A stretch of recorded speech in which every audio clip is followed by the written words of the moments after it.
Like, oh, pining for the tropical weather. Yeah. Well, I'm glad you made it back safely and no Yes. problems.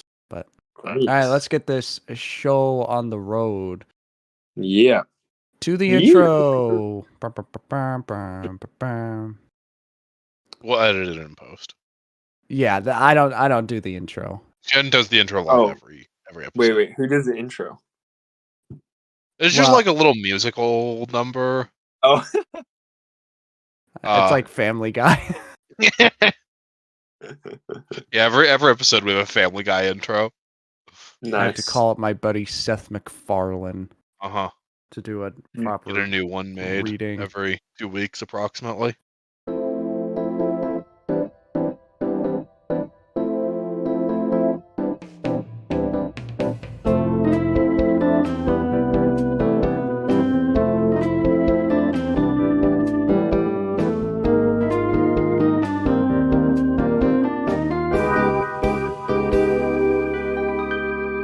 This is Waiting for Seconds, the interview podcast where we meet people and ask them who they are and why they are. I'm Shannon Miller, and I'm here with Malcolm Outkelt. You did the intro very well, Shannon. And today we will be talking with Jared Chung. Go ahead and introduce yourself. Hello, my name is Jared Chung, and I am a chaplain/minister living in the town of Murwillumbah, which is in New South Wales, Australia. But I grew up in Washington State, and I also worked at Sunset Lake, which is where I met Shannon. I grew up in a small town called Chehalis, went to Southern Adventist University and studied chemistry for pre-med. I was going to go to med school, got accepted to med school, and then God kind of changed my plans, and I've been in Australia for the last 4 years working in ministry, and it's been really great. And some of my hobbies include cooking and baking, anything outdoors, and I also love me some board games. So that's a little bit about me. And also my favorite animals are frogs. So that's an essential fact. Frog is a good choice. Yeah, they're so good, eh? They're just little guys. Yeah, exactly.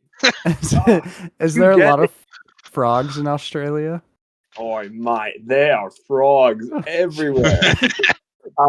There's quite a number of green tree frogs, which are great. Perrin's tree frog, which has like this cool cross-shaped pupil. A lot of striped marsh frogs, which are this triangular frog, and then there's heaps of toads, which are poisonous, and everyone hates them. But I can't bring myself to hate them yet. That's okay. They're still a frog. Yeah. An amphibian. Yeah, they couldn't choose. They were just born that way. They're just born that way. Well, they're also in Australia, which has a lot of danger. Yeah. But yes. Is it overstated in like the memes how dangerous Australia is, or is there just crazy shit around? So it's kind of true.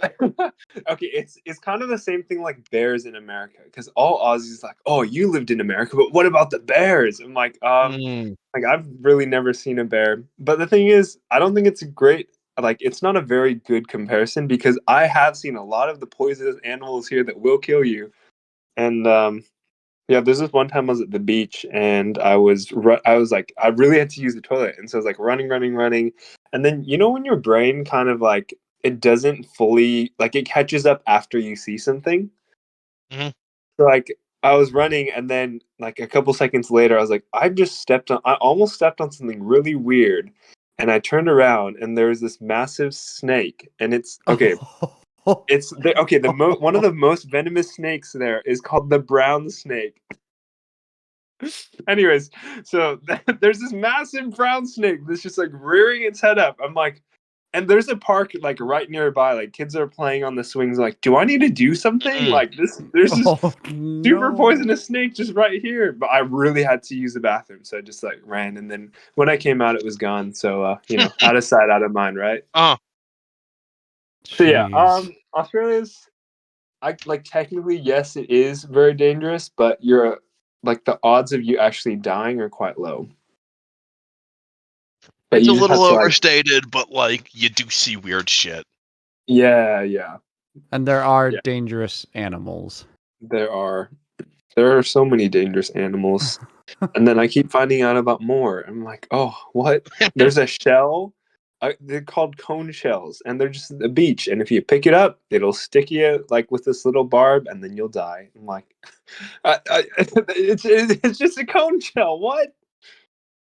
Anyways, yeah, That's so scary. Well, yeah.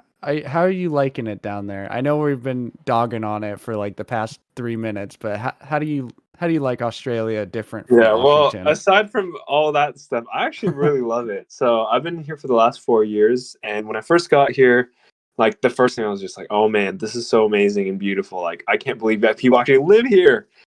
And yeah, living here the last couple of years, it's been really great. The community I'm in is very unique. It's a very strong faith community, and people are just really nice and down to earth. Mm, And I'm sure we'll talk more about faith later, but it's like people who, like, I believe genuinely love God and focus on the right things. And the nature is really great. You get to see a lot of, yeah, it's just very lush and tropical here where I'm at. I'm on the East Coast, like hour and a half south of Brisbane, which is in your city, big city, I guess. And I feel like the culture, it's definitely weird in a number of different ways, but in a good way. So one of the things is Aussies are like kind of really mean to each other, but that's oh, like that's just how people are.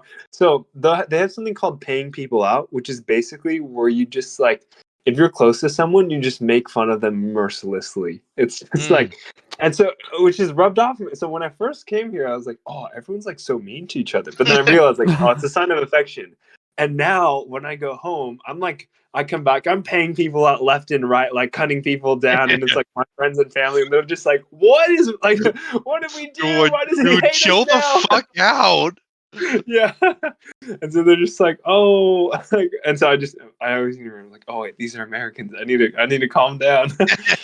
um, that's one thing. Another thing that's kind of interesting is people are like not political here, which I actually really have enjoyed because I feel like in America, it's kind of like you have to have an opinion on every single political issue. And like if you don't take a stand on this, then it's like you're awful, you know, and it's very like you either have to be this extreme or the other extreme. It's very difficult to kind of be in the middle. mm, And I feel like here in Australia, people literally they don't care what your political views are. Like regardless of if you're uber like uber conservative or uber liberal, like you can still be friends and it's fine.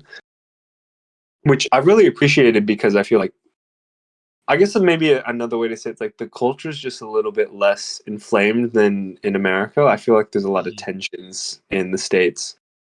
So yeah, those are some things about Australia. The food as well, it's kind of like British, but the area I live in, there's like a lot of Indian, like yeah, Indian influence. And so people have like, oh yeah, I'm just making a doll. And I'm like, oh, okay. But you're white. Anyways, yeah. Um, yeah, I'm trying to think of anything else, but that's about it. Would you say, could you try to diagnose where that came from? What that idea was The originated from? what idea? The low politics, the Yeah, not having to take a side. yeah, I'm not really sure. I'm trying to think about like why why are people like this? I Mm. think so less of a culture where I've heard this said. So I these are not my words, but Mm. someone who I really respect has said that Australia's never really had like bad political leaders, and Mm. so regardless of who's been in, it's usually been pretty good. And so it's kind of like people get less insensitive about different political issues because like, oh, it'll probably be fine anyways, like regardless of who gets in. Um, that's one view. I feel like there's Aussies in general just don't like making as big of a deal about different things. They have something called tall poppy syndrome, which is it's like you cut down the tall poppy. So if anyone's like too hot, like on too like they're on a high horse, like you just got to cut them down. Mm. And so there's actually less of a lot less of a celebrity culture. So like you might see a super famous surfer or an actor like going down the street, like nobody's gonna ask them for autographs or try to take pictures with them. It's just kind of like, oh, you have your life, I have my life. We're just gonna kind of keep it separate. So I feel like, yeah, I don't know. I'm not really sure. Some thoughts I've had and observations. That's interesting. Yeah. It's interesting because it's like they're both Western societies. Australia is definitely more like socialist, like you have free healthcare and a lot of welfare programs that really work for Australia, based on like the number of people. You know what's crazy? Oh, I'm choking on my own throat. What's crazy is Australia. I didn't know this until I got here because of maps, but Australia has like the same amount of land, like landmass, as North America, or like the I've United heard of States. that. Yeah. Uh-huh. And Yeah, it's because just of like, the Mentor yeah, projection. yeah, something like that. And it's funny, like maps over here will have Australia really big and then America really small. Uh-huh. So it's we all like That's to pretty make funny. ourselves the most important. Yeah, so that's Australia. That's pretty great. I'm actually working on getting my permanent residency. Just have the option to live, in either countries, and yeah, we'll see. We'll see how God leads. So what made you move over there? I mean, it sounded like God was the one of the biggest plays in that, but like, what led you to go to Australia? Yeah. So it's kind of a funny story. So basically, okay, so during summer camp when we worked together, in 2019, I was applying for medical school. Hmm. And both my parents are doctors. My dad's an eye surgeon, mom's a family practice doctor. And so they, like, growing up, they're like, Jared, you can be whatever you want when you grow up. You can be a dentist, you could be an orthodontist, you could be a cardiologist, Ah, radiologist, neurologist, ophthalmologist. It's like you can so be all the any doctor you want. doctors, Yeah, I'm right? like literally every single auntie and uncle, they're all like doctor, dentist, lawyer. So there's like a big push to do, that type of route. And so in when I was at uni, I was pre-med, and so I was, working really hard for it. And I never really considered doing anything else. 'Cause I'm like, what would I do? Like, of course I'm gonna do medicine. But then my last year, I started just not feeling at peace about doing medicine. And it was really weird because it's like, when you work really hard for something, you want it even more. But for some reason, even though I've put in so many hours and so much time and sweat and blood and tears into this, I like just couldn't feel at peace about it. And it was just kind of really wrestling with it. My freshman year at Southern, I really felt this conviction that I should study theology. And then my parents are like, "Oh no, Jared, no, no, no. Like, you know what? A doctor can do everything a pastor can, but a pastor can't do everything a doctor can." And I was like, "Oh yeah, that checks out." And so I kind of just buried that thought for a while. And then but yeah, anyways, fast forward to 2019. I started in 2016. So 2019, I was at summer camp and I was applying for medical school with this thing called the AMCAS. I'd taken all the tests, got all the grades, whatever. And I had to write like an essay about why I wanted to go to medical school. And I kept on like, I was writing, oh yeah, I think medicine is like, this is the one thing I want to do. I feel like God's calling me to do this. And like, I'm writing it. And I'm just like, I'm lying. Like, I don't know if this is what God wants me to do. In fact, like, I don't actually know if I want to do this. And so I was able to graduate a semester early. And so I decided, you know what? I am not fully sure what I want to do yet. I don't know if I want to commit to, the drudgery of the next 5 years. 4 years that would be medical school. So maybe I'm just gonna take some time and give God a year to do whatever He wants in my life, and then after that, then I'll go back to my plans. Hmm. And so I just started looking for different things, and I was like, oh, what should I do? Um, and I had a couple friends who had done the Arise program, which is basically a discipleship school that goes for 14 weeks. And they used to have one in America, but now it's just running out of Australia. And have you heard of like David Asherick and Ty Gibson? Maybe. I've heard of Ty Gibson. I have Yeah. not. So they're both like these really really awesome speakers, and yeah, really love God. So they have this discipleship program, and they teach everything in a story. And so the curriculum is actually called The Story, which I thought was really cool because I think a lot of times with like religion, like people can just make it all about like it's just doctrine, like here are the things we believe and here's why, and kind of take away the narrative and the relationship that comes with that. And so I was really keen to learn from that. So I applied, got in, and ended up flying to Australia to do this program. And that was in 2020. So the program itself went it was really great. It went for 7 weeks. And then they announced we're shutting down the program because guess what? There's a pandemic now. And I was like, what? Really? Is it really going to be that bad? It was that bad.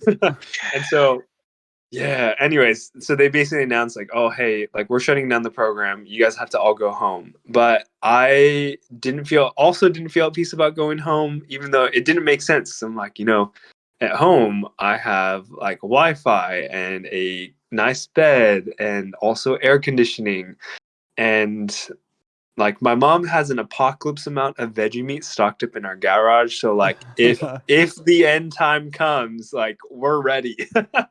But and then my parents were telling me to come home. I just I was realizing, I took a year off to build a grow spiritually. I took this time to really, put God first and just do whatever He wanted me to do. And I knew I wanted to go home, but I knew if I go home, I'm not going to grow. I'm going home to be comfortable. And so I was like, well, I guess I'm going to stay here. And it was a real big leap of faith where it's a foreign country. I don't know anyone, don't have anything. Anyways, to make a very long story short, I decided to stay, much to my parents' dismay.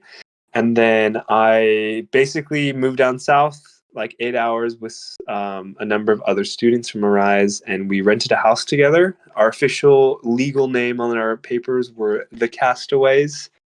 And yeah, 7 other people. Also, we only had one toilet. So yeah, one. Whoa. That was a lot. So after Yeah. that, I moved up back north to where I'm now, and I started Bible working for a year and a half for the conference. And then in that time, got to do some church work, started working at school. And then the last 2 years, I've worked as a school chaplain here in Australia, and it's been great. And yeah, that's a lot of stuff that's been condensed into a very short time. Yeah. Wow. Yeah. 4 years. Yeah, 4 years. Four Wow. years, mate. Been here for a while. It's starting to grow on you. Oh yeah, mate. Just trying to pick up the accent. It's just really weird. So earlier you were talking about not growing because you were comfortable Yeah. or you were going to be comfortable. Mm. Where does that idea come for you? Yeah. You have So to be uncomfortable to grow. yeah, I don't think that we I would reject the idea that we need to chase discomfort and tribulation in order for us to grow and develop, because I think that's dumb. I do think though that being outside of your comfort zone and being away from where you've been familiar does help you grow a lot. And my thinking was because I'd basically just taken off a year to do whatever. I'm okay, I really want to grow and I really want to have experiences before I go to medical school. And I'm chained to, this academia thing for the next number of years. And so I was if I want to accelerate my growth, I have to be outside of my comfort zone. And maybe, I don't know if that's for everyone, but I knew for myself, if I go home right now, I'm just going to be comfortable. And where does the idea come from? I feel I took a screenwriting class before I graduated from Southern. I like a bunch of I took intro to acting class and lighting for film and a whole bunch of different things.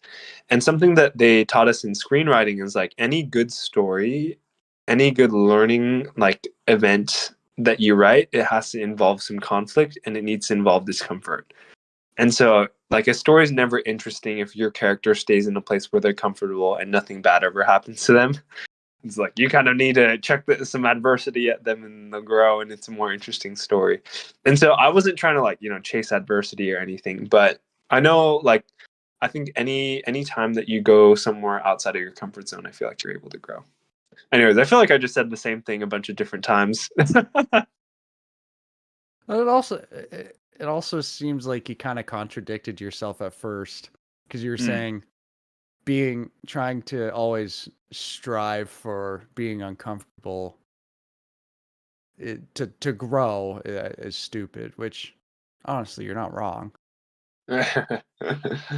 Yeah, I think it's less so being like just um I think we gravitate towards comfort, which is not a bad thing all the time. But I think that it's like just I guess a better way of describing is like challenging myself to go beyond what I know, challenging myself to like do more than I'm already doing. Yeah, or trying challenge myself to do something new. Did it work? Do you feel like you've grown from that Oh choice? yeah, yeah. I feel like I'm a completely different person now than I was, 4 years ago. And I Mm, think basically the decision to stay in Australia was the first time that I'd actually, I think it was like the first time I really made a choice for myself. Um, I've like my parents are really awesome, and they've like had like a 12-year plan, 18-year plan for us, ever mm, since we're young. Like, so our mom homeschooled us until grade 7, and then we had this whole plan of how we're gonna go here, and then you're gonna take this course at uni, and then you're gonna go to med school, and then you're gonna have it's just like we have this so many year plan, and then kind of embracing just not having a plan. And I think it's good to have a plan. I don't think it's just like, oh yes, let's just throw caution to the wind and just do whatever. um but at that point, like, I knew I thought God was calling me to something else, and I believe he was. And so because of that, it's like, okay, I have to take a step of faith and leave my comfort, like my comfortable, like thought out, planned life, and just take a step out in faith and just kind of like the disciples did when Jesus said, "Follow me." Like they had to leave behind, what they knew and what they're comfortable with, and just follow him. And yeah, I felt like that was kind of my experience.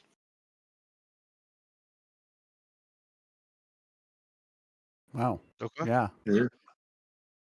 Um. Hmm. I'm trying to think about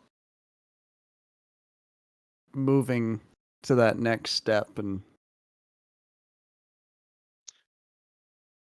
Mm. Do you Would you say, think huh? do you think there's a way to know when you like when how do you know when you are hitting one of those crossroads? Oh man, well, yeah. When do you know? I don't know. I feel like there have been times where like I have a number of good options in front of me.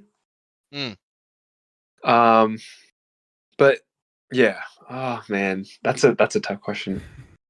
Maybe another way to go about it's like I feel like there's different seasons in life, and okay. then at times you can choose like what that next season is gonna be looking like.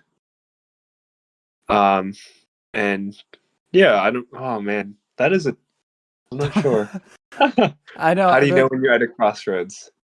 I think you can always like it's weird. Like humans are the only creature on this earth that can live like one way for 20 years and then decide one day I'm just going to do something different and then Mm, completely choose like a completely different course in their life. Hmm. And so I feel like in a way we're always at a crossroads. Like we always can choose something different. Sometimes life circumstances accelerates that. Like for me, like COVID coming and then shutting down the program I was at, like I had to very quickly make a decision. Like, am I going to go back home or am I going to stay here? And I think that, I feel like I made the right choice in staying, and it's been just a huge blessing and really good. Um, I feel like there's little choices we can make every day. Um, yeah. okay. Well, maybe we'll just go to the next question. And Yes. what is the simplest way to describe your worldview, especially now? Because I mean, you seem to have changed since like 4 years ago. Yeah. Oh man, worldview is that's a It's big. I it's think a big word. it's a big, yeah.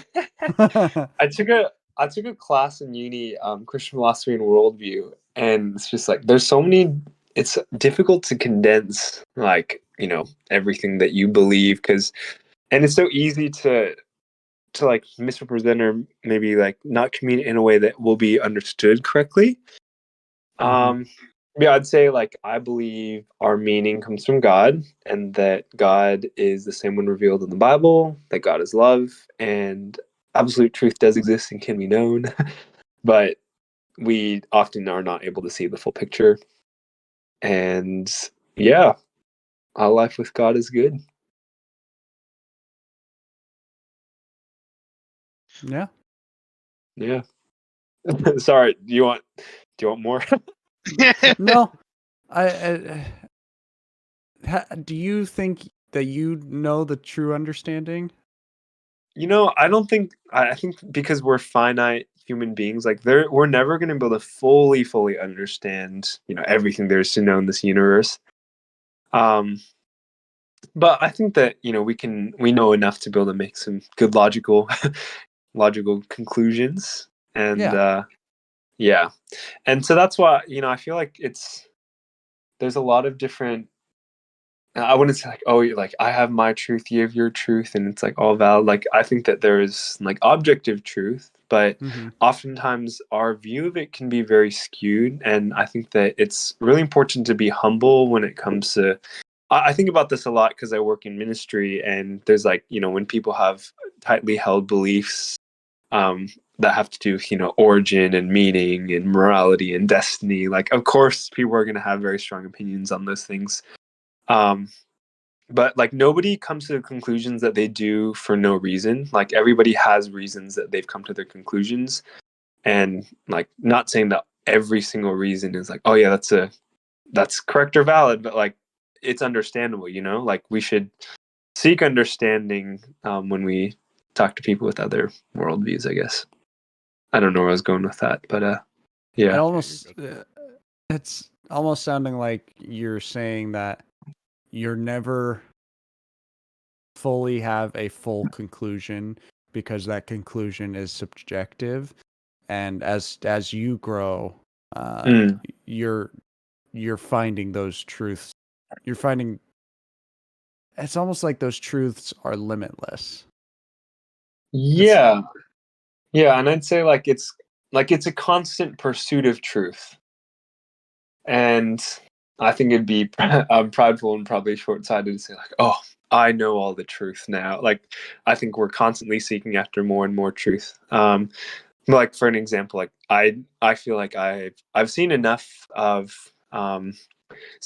God in different ways to know that like He cares about me and that like He's good. And there's more nuances and different angles of that I'm probably going to discover, but I don't think that thing, like that core truth, will change. You know what I mean? I guess I guess it depends on the person and like the way you live, because Mm, that core truth, it almost comes from just like how we started, right? mm. Do you think that core truth develops over time? Yeah, Or I was having a conversation with someone yesterday. Um about like if I were not raised Christian, I was raised in a Christian home. So like if I wasn't raised in a Christian home, would I be Christian? And it's just like I don't know. um I think that a lot of my faith comes from the foundation that my parents laid for me.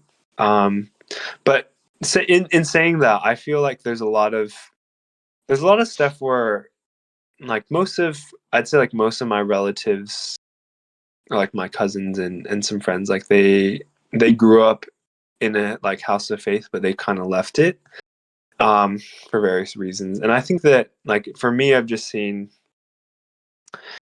like yes, part of it is nurture, like what my parents have given me, but then I think more of that is like just choosing, like I'm trying to explore more about faith and like what's God like, and what's real, what's not real, like what's faith, just exploring those different things. And I think over time it has developed more and more. Like I mean, my understanding of faith has changed quite a bit over the last couple years.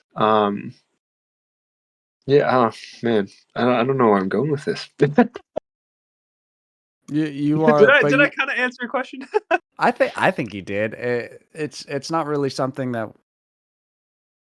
we can fully grasp onto, I guess, because that core truth is like that foundation. But there's different, like a library. You're gonna add books to your library. Yeah, yeah. Yeah, and I feel like there's different,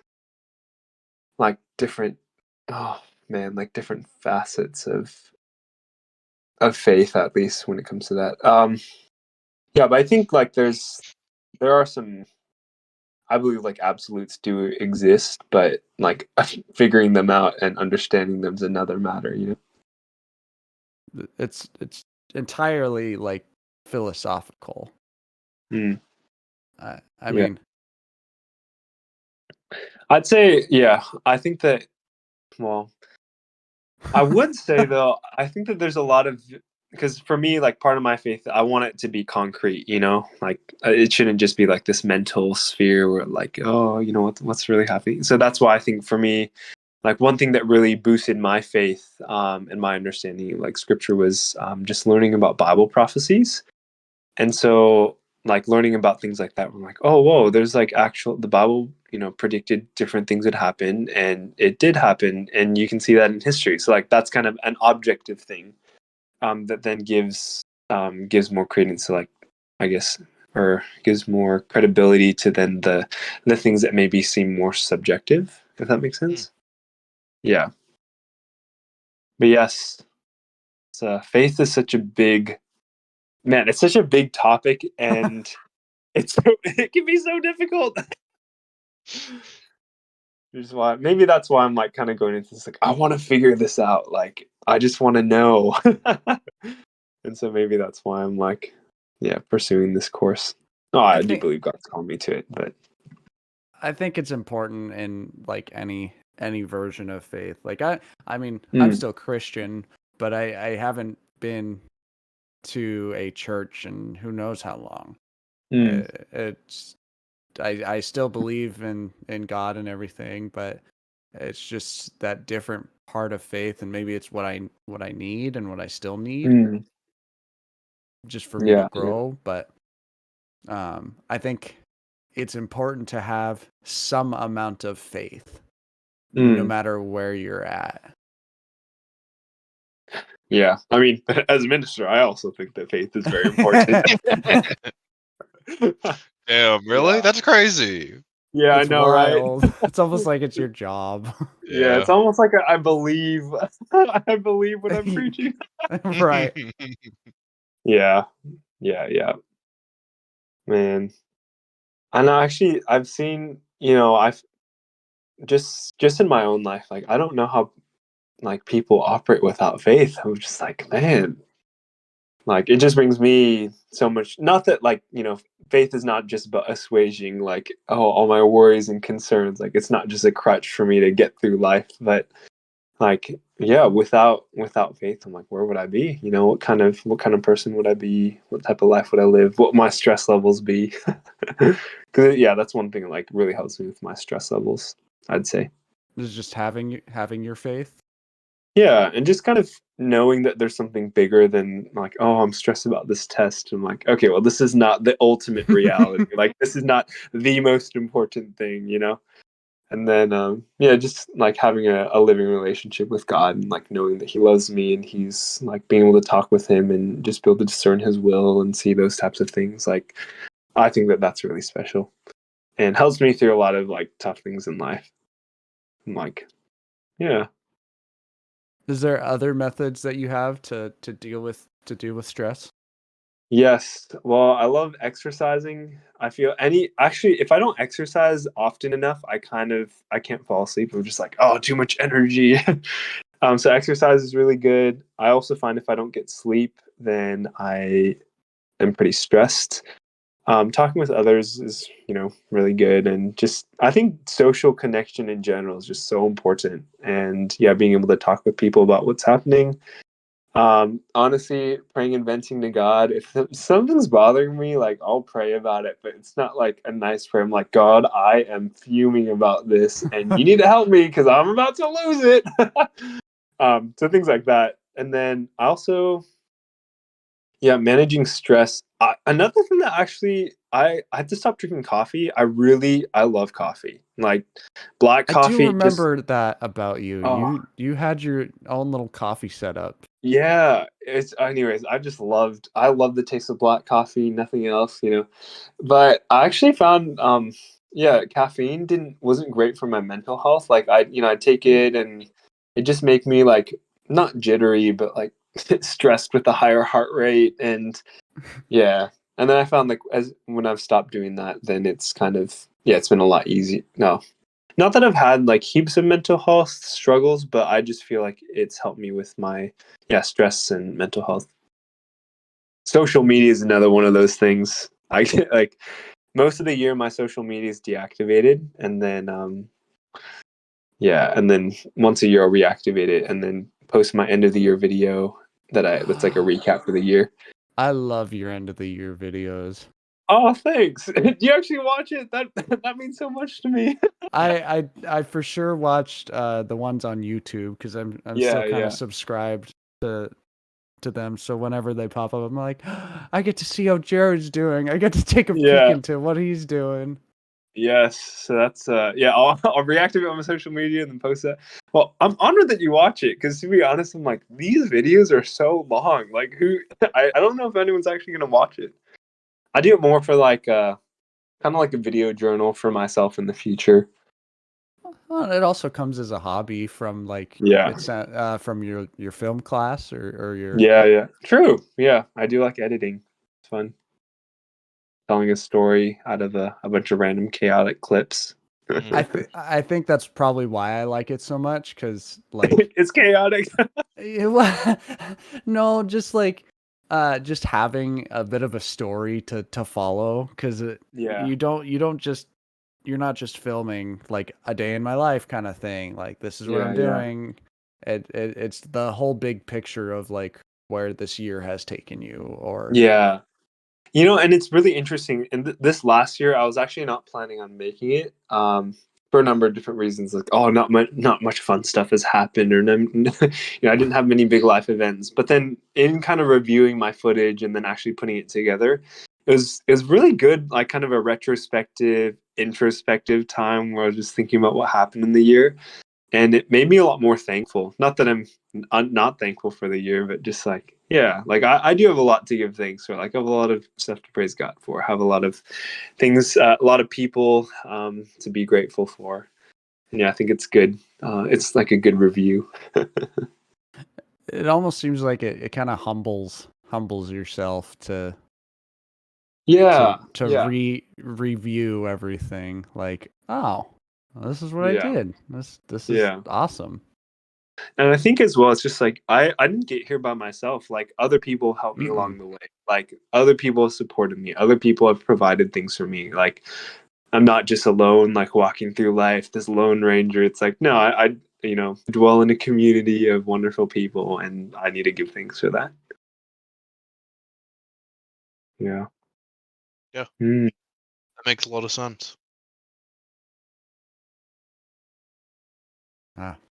are are you gonna do one for this last year? Are you gonna actually put one together? Oh yeah, I did already for What? 2023. Where's Yeah. it at? Where's it at? It's on my Stop, Shannon. YouTube. 1 minute. I swear I pay attention. Let me think. I gotta take Yeah, 5. Taking 5. It's here. it is. I'm gonna add it to my watch later. Nice. Yes, my Save. YouTube is youtube.com/ at Jared likes frog. Let's go. Everybody Yeah. subscribe to Jared. Yeah. I currently have 31 subscribers. I don't know if this is legal, but I'm not sure how I need to figure out how copyright stuff works because I'll just kind of use a bunch of different music and then hope that it doesn't get taken down. I And think I'm it's pretty sure as long as it's not monetized. yes, I'm not making money on it. So I'm just like, yeah, surely this is fine. Anyways, I just always feel a little bit of guilt though. Don't worry. If you have questions, you can ask uh me or Google. Yes. I Google. Google's definitely You the have two crown options: jewel. Shannon or Google. I reckon I'll ask Shannon. Yeah, I think More Shannon's probably reliable. more trustworthy of those two. Or we'll Yeah, ask Shannon. our lawyer. Oh yeah, we could talk to Joey. He's a soon to be lawyer. Oh, Well, that's so he's cool. basically a current lawyer. You might as well be. Yeah. He like He knows. passed the bar. I don't think that's true. I think I made him a certificate, but like only in I gave him my signature. I gave him a certificate. Wow. With He's your basically a absolutely no lawyer. authority. He's He basically a might as well lawyer. be a lawyer, right? Yeah.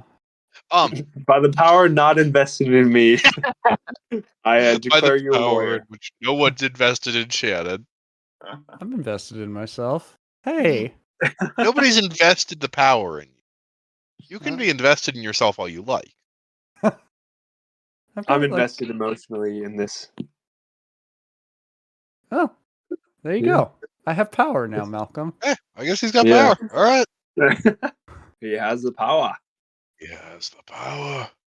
Uh, All right. Jared, Yes. I want to ask you kind of a two-part question. You might go into the second part on the first part, though. All right. Uh, Sounds good. but I'm going to just ask it in two parts anyway. Are you an optimist or Okay. a pessimist? I would say I'm an optimist. Can I ask Yes. why? Um, I think that in general, well, a lot of it depends on mindset and circumstances, but Yeah, fair. I see like life is generally positive. Okay. Yeah. Life's Is good. that because God has made it that way? Is that because you choose to make it that way? Or is that just an innate reality of the world? Yeah. I think it's a mix of the first two. So I believe because God is good, things will be ultimately will be good. I don't subscribe to the thing like, oh, like everything's God's will. Like I believe that there's, a great controversy happening between, God and Satan, and because God wants to preserve free will, he can't just make everything right away. Oh, Um and so things like can be bad right now, but I believe ultimately God will make them good. And so that's why I'm kind of optimistic. I also think that part of it is your mindset. Like one thing I try to do a lot is just give thanks and like verbalize when I'm thankful for things and write down and just like document when I'm being thankful or like when I'm thankful for stuff, because I find that like it's when the times when I focus more on like when things are going wrong, then it seems like more things start to go wrong. And so yeah. Um so yeah, I'd say part of I think part of it's like my worldview of God and how God's good, but then also that just mindset, being positive. okay. Yeah. Uh, and then part two is, do you believe people are innately good or innately, I don't like the term evil, but innately good or Yeah. innately bad? Yeah. Well, I'd say people are innately bad, also because of my worldview. I think everyone's like has a bent towards selfishness, Mm. and I mean I say that because I see it in myself. So maybe you guys are perfectly and never never selfish at all, but I know that I'm Uh, selfish. Ever since I've been a baby, I've been selfish. mm, But I do think like again, I can still be an optimist because like even though people are selfish, I believe that God's working with everybody, regardless of your religion and background. Like I think God's working on everyone's hearts, and the Holy Spirit's like one of those, something that helps with that. Like everyone, God is working every single person and creating good motives and desires for good things in people's hearts. And so I think that even if people are innately bad, including myself, that it's still like God will make things all right. And mm. yeah, if that makes sense. People are evil, but it doesn't matter because God is good. Yeah. I mean, and like God wants to make us less evil. And Mm. yeah. And God works to so, reduce the evilness, and yeah. that's the part that matters. Yeah. Yeah. I think that makes a lot And of so, sense. yeah. And so I think I think it's wrong to just view people as like, oh, I think it's very easy to kind of demonize entire groups of people, or just like, oh, this person's like so terrible, like these groups of people are just so awful. And even within something I find like quite sad and disappointing within the wider Christian community is just like demonizing entire people groups, or like just writing people off because like, oh, they don't view things the way that we do. Like, I believe from the Bible that God is working just as hard, in other people's lives, and desires good for them just as much as He does for someone who is Christian.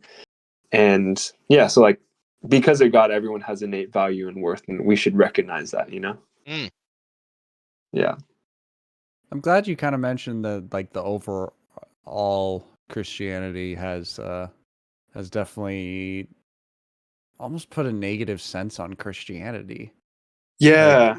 but it goes for each like different religion. It's also how people display different acts in the name of those religions, which is kind of impressive to me. How we tend to just believe that one singular act by like Christians or Islams or Jews, it's strong to say that their entire religion is bad because said person did a bad thing.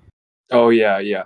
Like I heard this really good quote. Like, the abuse of an institution doesn't invalidate the institution.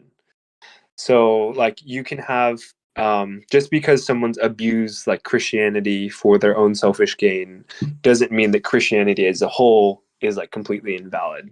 And same thing with like, I'm trying to think of other examples. I think you guys get what I'm saying. Like, um, there's The always going to evilness be. of people does not completely compromise the goodness of an institution. Yeah. And I think I mean, institutions in and of themselves are not like, oh, innately like wonderful and good. Like, there's flaws, obviously, because institutions are made out of people who are flawed, and so Right. there's never going to be like a perfect. I don't think there's going to be a perfect institution here on this earth, on this side of heaven. But yeah, yeah, it's good to keep that perspective, I reckon. It definitely eases the mindset of like people's opinions towards religion in general. Yeah. And like, I do, yeah, again, like, I think, everyone's come to their conclusions for different reasons. And it's not like people aren't dumb, like, people think about different things, and like, we've thought about, where we're at. And anyway, I don't know what I'm trying to say right now. That's okay. We got to respect people. Yeah. That's honestly fair. I think everybody deserves an equal amount of respect. But sorry, there is no but. I'm losing train of my thought. Everybody deserves respect, except no, everybody does deserve respect. That doesn't mean you have to like everybody. Oh yeah, I agree with that. And like, even if people deserve it, you don't have to spend time with them either. Yeah. Yeah, that's actually something. Anyways, I've had to learn this a hard way. Like, I've always kind of had the idea that, like, being a kind Christian means that you just like are so nice all the time, and you never like have any conflict, and you never call people out on different things. It's like, no, sometimes it takes some like really bad share house experiences to be like, no, sometimes a Christian thing to do is like actually like having a conflict. And anyways, I don't know where I'm going with that again, but I think that's fair. I think that if you're a good you're a good friend, you'd want to just call somebody out on their wrongdoing. Yeah. Or I guess like a better way is just like, it's not. It is a Christian thing to forcefully stop abuse. Anyways. Yeah. Yeah. I was looking in our document and I saw in question 20 that you wrote down car crash, and so I'm gonna ask what's the most impactful moment in your life? Yeah. Well, there's been a couple. Yeah, car crash. So basically in 2019, I was at Southern and I was driving back from Costco. I just gotten a bunch of bagels and a whole heap of other things, and I was driving down back to uni, and it was like 70 miles an hour, and I think I was going like a little bit over, like probably 75. Anyways, and so I was going past this semi truck, which was on my left, and as I was driving past it, like it didn't signal, didn't do anything. Like just as I was about to pass it, like it basically started merging into my lane and then clipped the back of my car. And then it started pushing my car sideways. And then my car like spun out and then hit another car and then hit the middle divider and then spun back out and got hit by another car. And like the whole time I was like ripping the steering wheel. And I've always thought, like, what's gonna happen if I have like a near death experience? Like, will I say a prayer or like, do all these things? And I was like, I always thought that it would, but literally I was just gripping the steering wheel and like couldn't see what was happening. Just felt my car getting hit on all sides. Like, and I'm just like, God, please, God, please, God, please, God, please, God, please, God. Like, I couldn't even say anything. And so my car ended up spinning out, getting hit by another car. And then, but luckily, like it stopped and then enough car, like I was able to get it to the side of the road. Um, it was just it was such a shocking experience. And during that time, like, anyways, things kind of do go slow motion a little bit when you're about to die. I think it's just like your brain increases like your perception of events so that like anyways, so there's like one question going through my mind though, and it's like, Jared, are you ready to die? And I was like, no, I'm not ready to die. And just like I had this realization, like I was doing a lot of things, I was doing great in school, had a lot of friends, and even was like working in ministry, like doing stuff for church and like campus ministries, but I didn't know what was going to happen after I died. Like I didn't know if I was saved, which for Christianity is a pretty big deal. And so I'm like, wait, so why is it that like I'm doing all these things? I feel like I'm a really good person, but like I still didn't know if I was saved at that point when like I thought I was gonna die. And so it kind of made me realize I was like, whoa, like I've been doing a lot of things like for God, but I don't know if I actually know God. And so I kind of like vowed after that, like, okay, I just want to put God first and really get to know him, not like ideas of him or his work or whatever. Like I want to know God. And so I'd say like that was one of the most like impactful moments because it was just kind of like it kind of set my priorities straight because I'm like, okay, I've been raised Christian and I say that like yes, God is the most important thing. But then the way I've lived my life, it's kind of like it he isn't. And so like what's up with that? Like am I just being fake? And so it kind of just made me really consider what do I actually believe. And made me start it put me on a path where like was trying to get to know God better. And so the car actually itself was like miraculously fine and I didn't have any whiplash, which was really interesting. And so I No honestly feel like God concussion, saved my life. no No broken. concussion. No. It was weird. Like, I think my car got hit a lot on the tires and like the back quarter panel. And it was just like a bunch of random places. And I should have, like, I think I should have died. Like, but I didn't. And so I'm just like, whoa, thank you, God. That's Yeah. so After, impressive. You didn't yeah. no injuries. No injuries, and the car was repairable, which is crazy after getting T-boned by a semi truck and then like spun around and hit the middle divider and all this stuff. Like, it was crazy. I Huh. went home. Like, or I got back to I was living in like off campus housing. Mm-hmm. Like, I parked the car and then just started crying. I'm like, I'm so happy to be alive. And then the That's next day, I was like going to class. I'm like, I can't believe I'm alive. Like, life is so good. This is so good. Like, I get to live. And so it's kind of like, okay, like I could have died yesterday and I didn't. And so I want to make the most of this life that I believe God's given me. And, like, I mean, obviously, I feel like you have those moments and I haven't like lived life to the fullest in every single way like possible, but um I feel like that moment kind of put things into perspective. Like I could have died and I believe God saved me, and so the next however many years until I die, like I think this is a gift, and so I'll take it as a gift and try to live the way God wants me to. And get to know him more. But yeah, and life's been really good since then. I'm So glad. that was one of the most impactful moments. That's impressive. From the way you were talking about it, just like I could almost visualize it, but like third person, Yeah, looking down on you. very. Semis are no joke. I know. Okay, Right? and it was a hit and run, so he didn't stop. Like he would have seen me, and then he didn't stop. He just drove away. And okay, what was crazy though was the car. One of the cars that I hit had a dash cam footage, and they got like the logo of. We couldn't get a license plate number, but we saw the logo on the back of the semi, and then based on the paint scratches that were on my car and that logo, we're able to track it down, and then eventually the company like paid it out, which is like, anyways, that was a whole nother saga. I'm just like, oh, anytime I'm driving my semi truck, it's just I feel like really on edge. I'll like try to speed past it really quick, or just like be 2 lanes away and not just next to it. 'Cause I'm like, oh, PTSD. I get that. I Yeah. honestly get that because like when it comes for me, it's when I start to slip a little bit on the ice. Yeah. Oh, dude, that is so scary. Hydroplaning too.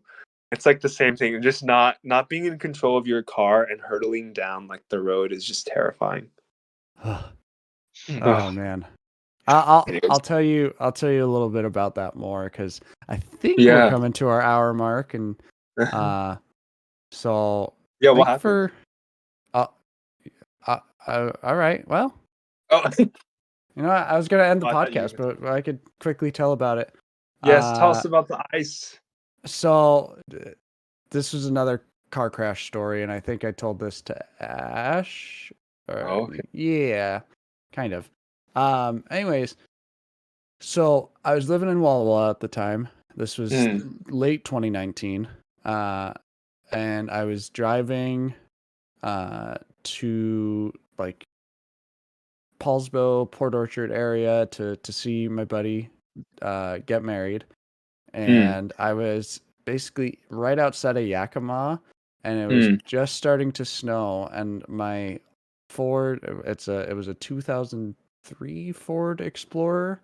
It was the car I had at Sunset Lake towards the end of the summer. And I didn't have really great tires on. They were very much bald, and I needed to get new tires. So there was just a little bit of snow on the ground, and I was doing like 20 below the speed limit. It was like 50, or it was like I was going 50 and a 70, which is perfect. So I was like, great, I'll just move over to the no longer the passing lane because I had cars and cars behind me because I was going slow.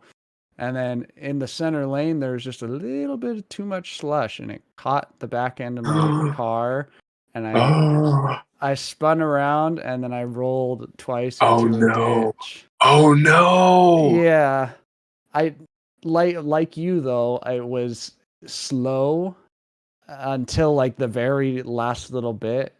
Like I didn't end up hurting anybody, just my car. I had no injuries. Wow. I had the officers take me to the hospital just to check me out. Just to check you. Yeah. But yeah. Wow. Long story short, I do know like that little bit of a feeling like everything slows down and like you're just in your mind for a second. Yeah. Oh man. It's such a weird feeling, like not having control of this thing. I'm like, oh, I could die. Yeah. Anyways, what a great place to end. I mean, I think we can conclude that life's good. It's good to be alive. That's true. It is good to be alive and being able to like just grow and be uncomfortable sometimes, but learn from your mistakes and yeah. It's good. But, thank you, Jared, for coming on the podcast. Yes, thanks for having me. Hanging out with us, and kind of just talking about who you are and what you are all about. Yeah. Thanks for I appreciate you having me and asking such fun questions. And thank you for listening to me. I can talk all day. That's the point, though, isn't it? Yeah, Listening. we're Yeah. here to understand your way of life and where you've come from and where you are now. So, Yeah. so to Wait. do a little bit of housekeeping stuff, thank you to Nadia Diaz for our podcast cover art. Her Instagram is at Arthead Creations. That'll be linked in the description. And I did message her recently, I think a little after New Year's, and I was asking if she had anything to put in the description now. She's got a portfolio site. It's www.nadiadiazvfx.com. That's www.nadiadiazvfx.com. And I will also post that in the description. So go check her art out. And also message her to do art-related things for you. I don't think that's the best way to put it, but it's the way it's going to go on the podcast. Sorry, Nadia. And then also thank you to Jensen Krall. I have been trying to message him about trying to find out what he's up to lately, but to no avail. Other than his song "Knocking on Doors" for his musical Tea Time. Go check it out. You can find it basically anywhere. Spotify, iTunes, Amazon. I think that's everything. Nope, that's not. Send us an We have email. an email. We have an email. Send us some questions that you'd like us to ask people like Jared in future episodes. That's also linked in our description. Yes. It's And a if very you- good email address, too. Oh yes, it's sorry. It's waiting the number 4 seconds at gmail.com. Nice. So I think that's it. It's getting very late and I'm going to let Jared get on out of here. But until next time, everybody, unless Jed. Unless Jed. See ya.